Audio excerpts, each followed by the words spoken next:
Did you know that the textile industry is one of the most polluting in the world? Well, today we have two guests who are on a mission to change that.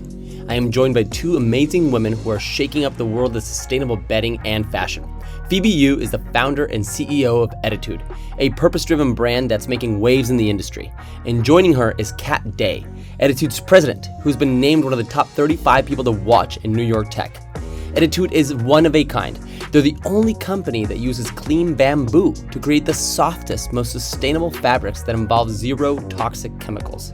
Since its launch in 2014, they have earned tens of thousands of dollars in revenue and has been named twice among the Inc. 5,000 fastest growing private companies in the US. If you're passionate about sustainability and want to learn more about how you can make a difference, please make sure to tune in to this episode and many of the others that teach you about conscious business and leadership. As always, guys, thanks for listening. And if you like the show, please share it with a homie, tag me on social, and definitely subscribe. It means the world to me. Enjoy the show. All right, welcome to the show, guys. Kat and Phoebe. Thanks for having us. Thanks for having us. Absolutely excited to talk to you guys about all things sustainability. It's very inspiring what you guys are doing. You guys have a beautiful, beautiful company that we're going to get into and talk about. But first, I like to ask a couple of questions. So, Kat, I want to ask you, what was your last oh shit moment? What is the first thing that comes to mind when I say your last oh shit moment? Oh shit moment. Oh God. Probably getting into a car accident. Yeah. So I'm actually from New York and I was not a good driver because I never owned a car in New York City. I lived in New York for 22 years and I moved to LA about 5 years ago. And yeah, I just didn't have enough practice and I got into an accident and totaled the car. Nobody was hurt. But yeah. That was yeah. recent? No, it's been a few years now, but Okay. I would say that was my main oh shit moment. Okay, well, I'm glad you're okay. Yeah, thank you. Yeah. Phoebe, what was your last hell yeah moment? Your most recent time that you were like, hell yeah. Oh, a hell yeah moment. I had to switch it up on you. Ah. You were ready for the oh shit, huh? Yeah, well, I think I think recently we went to Paris for a trade show, and we visit LVMH's headquarters, and we see a lot of bamboos planted there. I say, yeah, hell yeah. Awesome. I love that. That's really cool. Yeah. Guys, when most consumers think about certain industries that can be more damaging to the environment, there's these sort of classic industries that people think about, like the oil industry or just the regular use of plastic and things like that. But I don't think most consumers are thinking about bedding and sheets and things like that as being something that's really damaging to the environment. Why is that the case? Because of the textiles used. So I think a lot of people already know the fashion industry is the number 2 most polluting industry, but that's because how they process their textiles, right? They use a lot of first start from conventional cotton that was used a lot of chemicals, fertilizer, pesticides for grow it. And then in the process, a lot of textile also use harmful chemical for the processing, like the viscose or polyester textiles. But then again, if they don't do proper wastewater managing, that's all go to the environment and it's damaging for the workers making those textiles. But sometimes people forget home textile is using a lot of textile too. It use 5 to 6 meters textile for a set of queen size bed sheets. So that's a lot of impact. So if people do not, watch what is the materials used to make their bedding, that could also cause a lot of damage to the environment as well. Yeah, absolutely. I was actually, when I watched the True Cost documentary several years ago, that was the first time I realized actually how bad the clothing industry was and textiles were in general. And honestly, even then, I just didn't really think about putting two and two together. You just think about clothes. You think about how much more clothes we buy. And so it's not something I think about with bedding, but really, and you're right. I mean, it's got a lot more than, feet and meters and things like that. And at the end of the day, it's still a massive industry. So it's got a major footprint. So why is the harvesting of bamboo better than the harvesting of other trees, for example? So bamboo is a weed. It's not a tree, so it is very efficient. It yields the most fiber per acre than any other plant on the planet. Well, at least on the surface. There are also gems in the sea, but if you plant in soil, it gives you the most yield of fiber. So it's super efficient, and it's grow faster. And you pretty much can harvest it in the second year, and the tree you have to wait 3 to 7 years. Yeah. And of course, cutting down trees, you are cutting down forest, right? Unless that forest is being also responsibly managed. But still, like bamboo, just way more efficient. It uses less water to grow. It mainly rely on rainwater. It can grow in a lot of climate. You can see in a desert. You can see that even in Palm Springs. People start growing in Africa, or if there's more rainwater, it just grow abundantly. While tree require more land, also more water, just more resource to manage trees. Yeah, but there's also I mean, that sounds already amazing. There are a couple of other benefits to bamboo. The first one is it's better at sequestering carbon than trees, up to 10 times more. It really depends on the species of bamboo, but up to 10x of CO2 absorption. And then the second part is that it is. Can you explain that a little bit more there, Kat? Actually, Phoebe, maybe you know more about why it absorbs more carbon. Maybe, possibly it's because of the growth rate. It grows faster. Growth rate, yeah. More carbon from the air. Because when the plant grow, it's actually carbon and water and stuff, right? And then with sunshine, so basically it's turned that into the sealed in the plants itself, or going back to the roots. Yeah. So essentially, the more trees, plants, flora and fauna that we have, flora, not fauna, but more flora we have, the more carbon it's absorbing. So, got it. So by absolutely. So then by having more bamboo, because essentially it can be as a weed, it's actually helping that carbon. Yeah, and it can grow in a lot of lands where nothing else can grow. That's another amazing part about it, and it regenerates the land. So as Phoebe was saying, it can grow even in a desert. So in areas where nothing else can grow, or the land is depleted from agriculture that was destructive to it, or there's a flood, or other issues with the land, they can plant bamboo. That's fascinating. So, and Kat, I'm just thinking about bamboo is like one of the strongest, trees out there. I mean, it's not a tree, it's a weed. I just learned that. But it is so incredibly strong, and it's just mind blowing to me that I actually I have all kinds of little bamboo. You got props. But and it's just, I just can't imagine, like, how do you go from bamboo to incredibly soft sheets? And by the way, a shout out, because I do have the Ettitude sheets, and they're incredible. They're amazing, and they're so soft. And I'm a total snob when it comes to sheets. I love just loving life when I get into my bed, and I do with Ettitude. So how do you get from bamboo to incredibly soft sheets? What is that process? Yeah, well, so that's where technology come into play, innovation come into play. But it's kind of similar to how to turn a tree into fiber and textile these days. Have you heard? I think a lot of people start to get familiar with the tencel, which is a tree-made textile. So it's a similar process, but we use the raw input is bamboo. So basically, you use an organic solvent to dissolve the bamboo pulp. So first, the bamboo is harvested and crushed, and mechanically into like a pulp sheets, almost like the way before you're making that into paper. And then put that in a closed loop production process that use organic solvent to dissolve it and get the fiber out of it, which is the plant cellulose out of it, and use a wet spun technology to kind of get that into a very fine fiber. And in the whole process, the organic solvent and also the water is recycled within the system. So that's why we call it clean bamboo, because there's no harmful chemicals. And also we recycle the water up to 200 times. So the end textile, have tons of water saving compared to a lot of other like viscose or modal or even tencel, and way better than cotton. Yeah. So, I mean, I was really equally shocked when I first experienced Ettitude fabric 5 years ago by how soft it really was, which, how do you make that up in your brain? Like, okay, bamboo is super hard. They use it for all sorts of things, even for building buildings in Asia. Yeah. So how do you turn that into something so soft? And that's really by extracting the fiber from the bamboo stalk. And as Phoebe mentioned, using a completely organic, non-toxic solvent to turn it into what looks like a cotton ball, essentially. And then that fiber is what has these incredible properties compared to many other fibers that are used in textiles. So it is way softer. It is actually better at moisture wicking.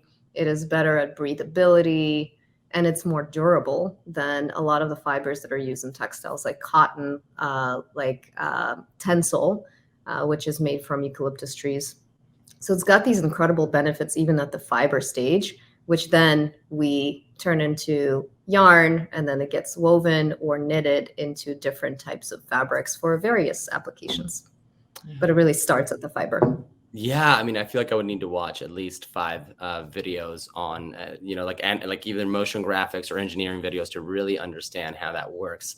But is what's causing it to be more breathable? Is it the fact that is it the part of the process? Is it the fact that you're not using harmful chemicals and things like that? It is. So then why do most use harmful chemicals? Why is that the case? Because they are using the older technology, like the first generation at the viscose that started 20, 30 years ago. At that time, this technology was not there. So all they know is using harmful chemicals to process it. Yes, the handful of the textile is similar, but there's all this like polluting and damaging. But at that time, I think regulation was looser or consumer was not pressing. So like using harmful chemical is okay, right? Now it's not okay because like even cotton, okay, you better use organic cotton. Your beauty products, better has no harmful chemicals, no this, no that.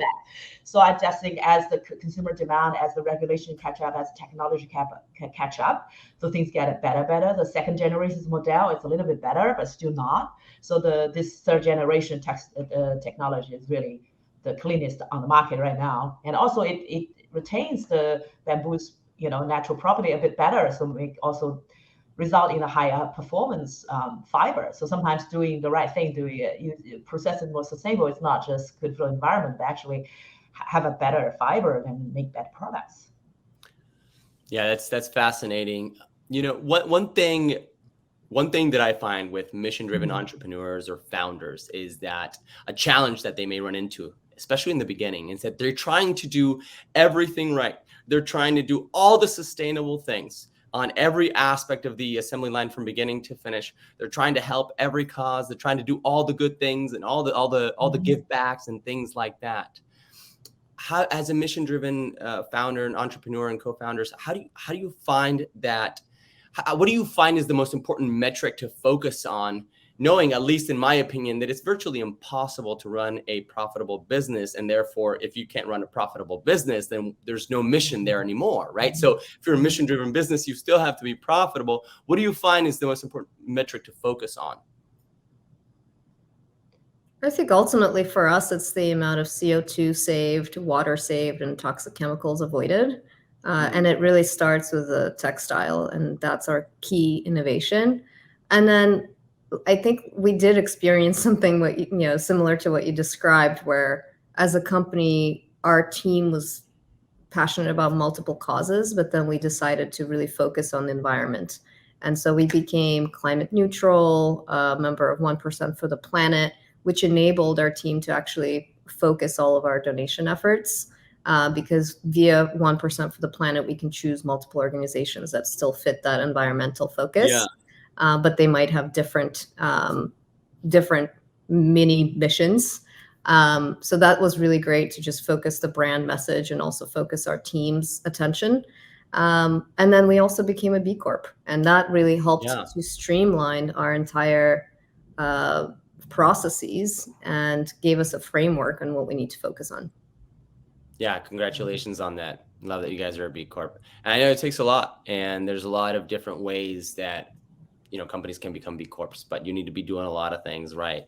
And so what other aspects of the business do you guys find that you practice with a purpose-driven or conscious attitude in terms of perhaps the teams or your providers or anything else like that? Yeah, it's a team. So we have an internal grassroots-driven like DEI committee, so we think it's important. So every month we might do some little education, like we have actually one come today, or tomorrow we have a lunch and learn about a charity we had worked with. I think they grow seaweed farm to also use that to sequence carbon. So we do those kind of educational stuff internally. It was team driven. I think we will also organize a beach cleaning day soon during Earth Month. What else, Kat?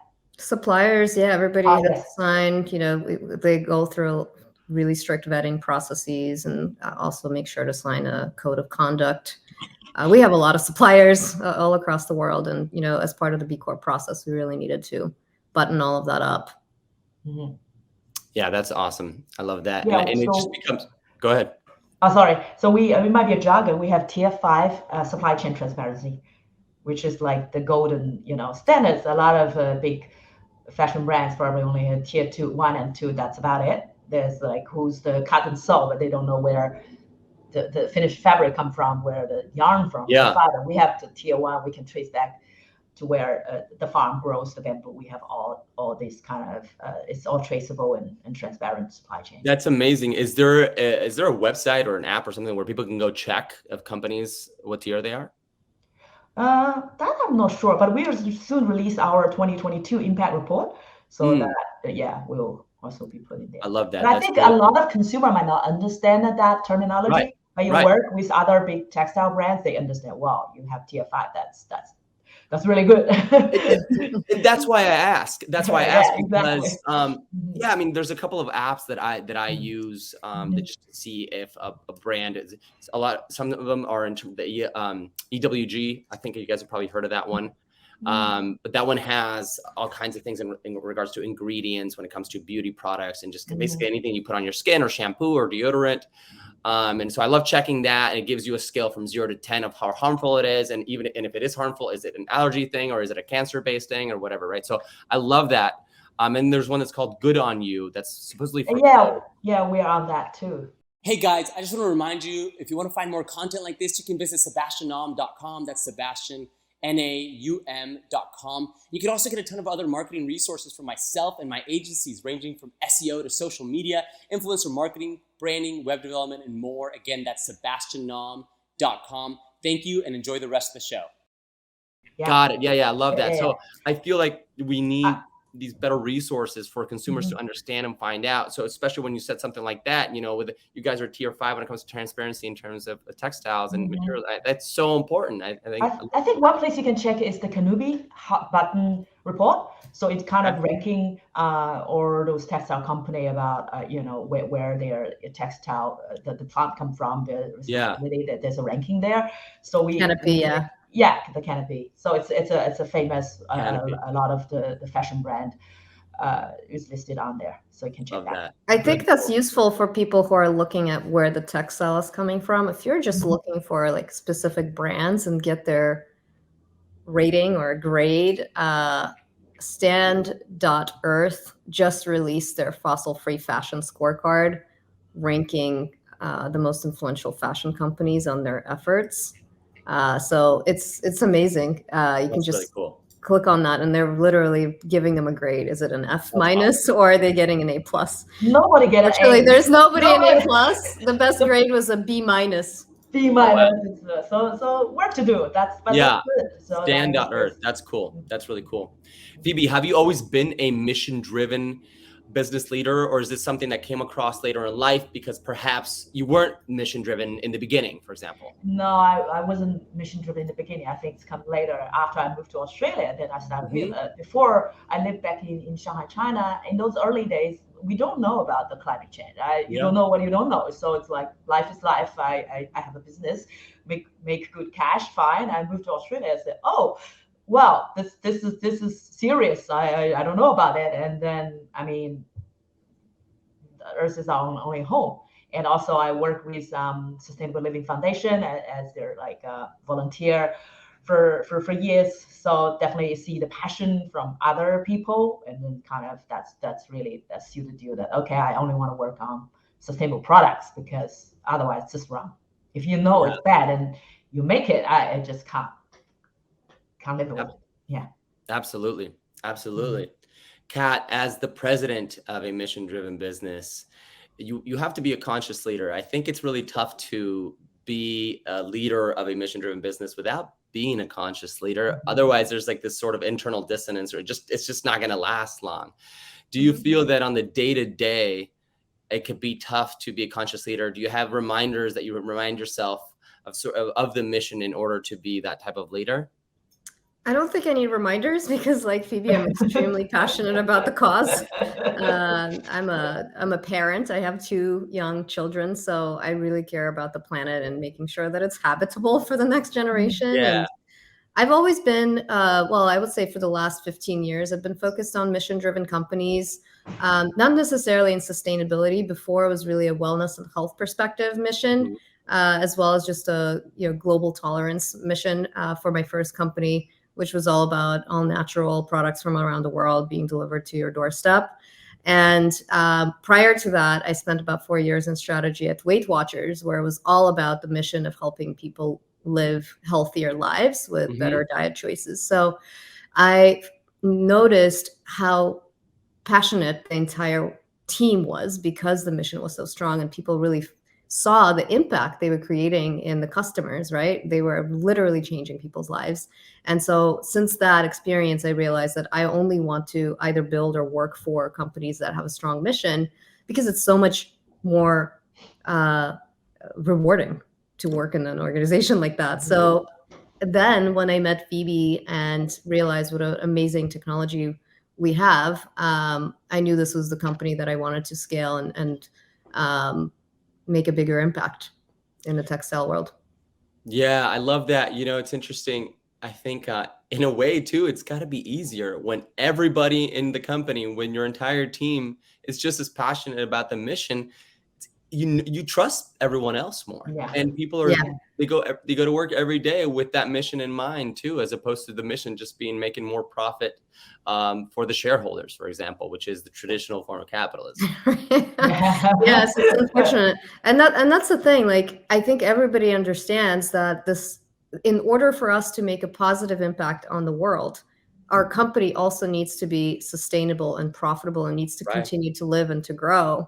And so those missions are not, in conflict. They're actually working together. And people come to work very energized and, they have a motivation here to really do something good.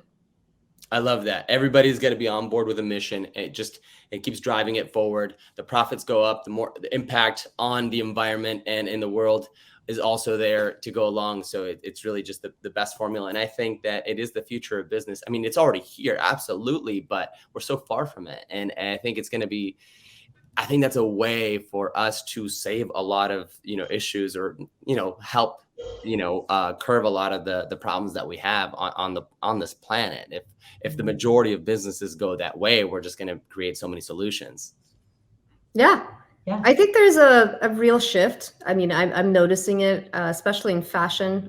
People are starting to pay attention to the textiles that they're using. There's a real interest and demand, and also regulations coming down that are, mandating brands to start using more sustainable materials. But end consumers are becoming a lot more aware, and they're starting to ask their brands to be more transparent, to start using better materials, reduce their amount of plastic, both in the textiles and also in the packaging. People are starting to really look for sustainable products all across the board. Yeah, you mentioned the consumers there. Do you find what is the biggest challenge in educating consumers about, in order to be conscious consumers, particularly in your industry? Do you find that there's a challenge there? Is a lot of what you're doing educating? I think, yes, we do spend a good amount of time, including this kind of podcast. I think it's a really important way of educating consumers. But in general, I think people they would prefer to make the right choice, right? If it costs the same and it performs better, you might as well buy the one that is sustainable and better for the planet as well. Yeah, but I think one challenge is we're predominantly online business, and then the textile is very hand feel. So even the image is beautiful, looks like airy and drippy. You sleep on sheets, then you go, oh wow. So it does take it to be actually into people's hands. Then okay, I get it. It's not just sustainable. It's really a good bedding. But online, kind of just use visual. It's difficult to kind of make that a Yeah, sell. yeah, with something that you have to feel. Absolutely. Mhm. You know, and I think that consumers, for the most part, they've learned or they have an understanding that better for the planet or sustainable, or even if it's organic or some sort of consumable, is always going to be more expensive. That's kind of the understanding, right? Mhm. I think that's a little bit of a challenge there as well. I think when it comes to food or consumables, well, there's always the argument of, well, how much are you going to spend on your health later on in life Mhm. anyways, right? So you may as Mhm. well spend the money now and feel Yeah. good and do good, right? In terms of something like this, where you said you have to feel it, that's definitely got to be a challenging thing, right? There's also, Yeah, that's why we actually introduced a 30-night free trial. right. Even 5 years ago, people were like, wow, this is so amazing. Like, you just She- need people to try it and feel it. Mhm. And so we introduced this trial, and we have an extremely low return rate. So you Yeah. can return the sheets for any reason after sleeping on them Mhm. within 30 nights, and virtually nobody returns because they just fall in love with them and they can't sleep on cotton anymore. It's like, feels Yeah. like sandpaper in comparison to Ettitude's clean bamboo. Yeah. So Yeah. yeah, that sleep trial really helps. Yeah, that love that. You're really just putting your money, where your mouth is, and just Mhm. trusting the product. Guys, have you had any founders co-leading disagreements recently, and how were you able to solve a disagreement? How do you go about that as leading the company? Because disagreements always come up, so there's got to be something that comes up. And how do you go about it? How do you approach it? I would say they're not disagreements, they're more discussions. So the big Yeah. question for us at the moment is, should we sell Ettitude on Amazon, for example? We've Mhm. always stayed away from Amazon because Yeah. of it's not on brand at all for Ettitude. It's not a sustainable company. It's really literally destroying the world. But at the same time, if we want to make a bigger impact and reach Yeah. more customers, who are 50% of American consumers are on Amazon, can we reconcile that? And for example, if we had the climate friendly pledge, that would really help Ettitude stand out for when people are looking for the category. Let's say they're looking for bed sheets. Right now we're not on it, and we're not educating these customers that there is a better option for them. So that is one of the questions we had internally, like, what do we do about this? Do we want to be on Amazon or not? Yeah. Can I give you my opinion on that? Yeah, would love your opinion. I love your opinion. Mhm. When you have something that's unique enough, right, to where people are willing to go off Amazon to buy it and go through the putting of the credit card and the address and all that stuff, because part of the reason we buy on Amazon, it's so easy, right? It's already all there and it's fast in the shipping and all that stuff. Mhm. So if a product is super unique and it's so incredibly popular, then you really don't need to be on Amazon at all.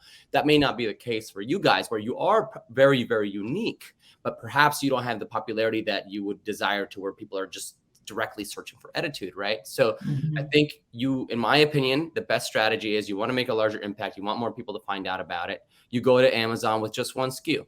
You go with just one SKU, with one color, with one type of sizing or whatever. You get a ton of reviews on there. You get people to absolutely love it. Oh, but I really want the moss green. Well, got to go to the website for the moss green. And so that's, in my opinion, the best strategy when it comes to for you guys. Yeah, we're pretty much aligned with that. Yeah, that's kind of what we're thinking here. Perfect. Yeah. Great. I'm happy to hear that. Well, guys, you guys have an amazing affiliate and influencer program. When you go to the website, there's a landing page on there for all kinds of partners or affiliates and things like that.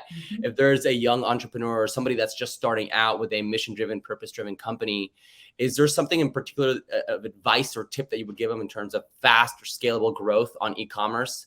And just seeing what you guys are doing was one of those strategies or campaigns that really helped you just really shoot up? Yeah, I would say affiliate is a really strong channel for us.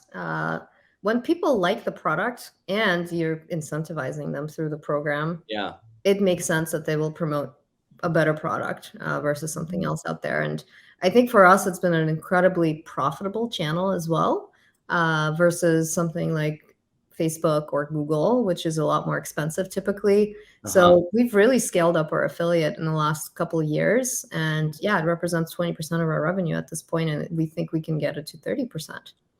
That's amazing.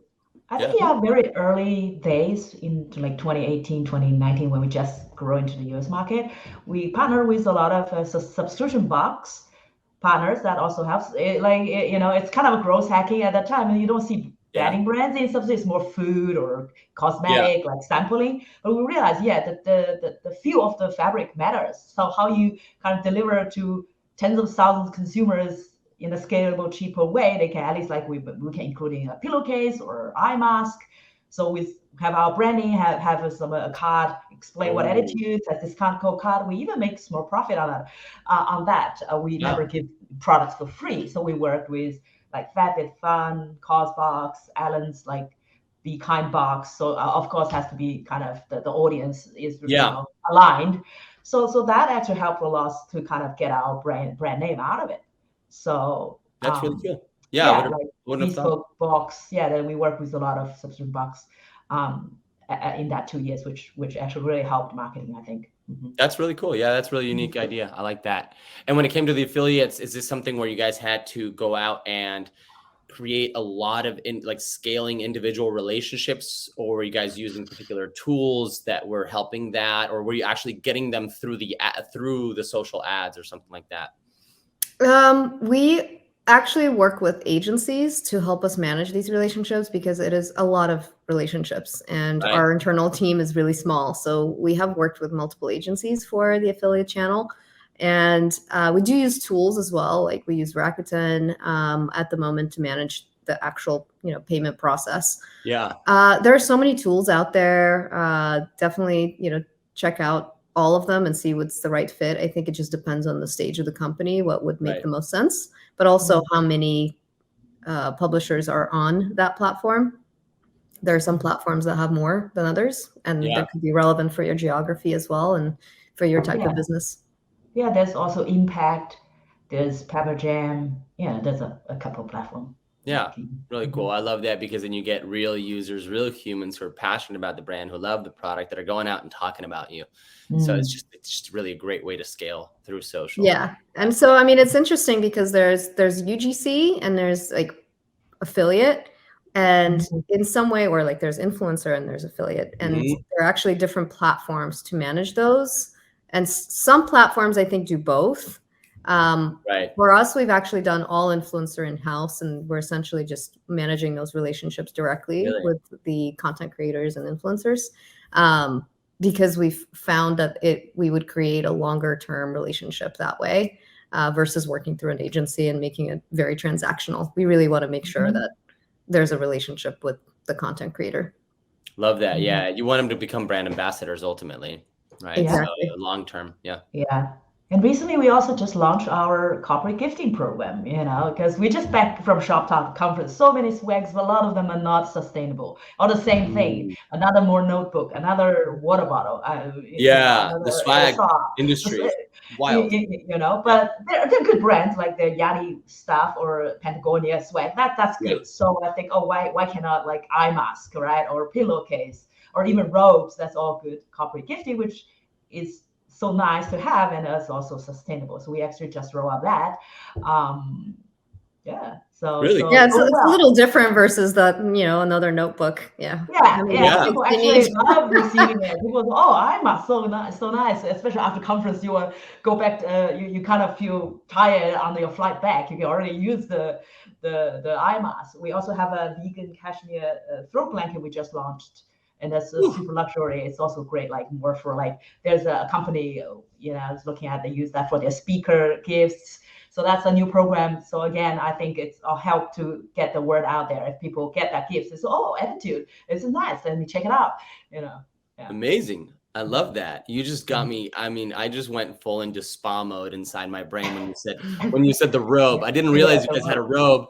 I just thought my sheets, and then I thought about the robe, and I was like, I just want to go relax after this podcast. I don't even want to go.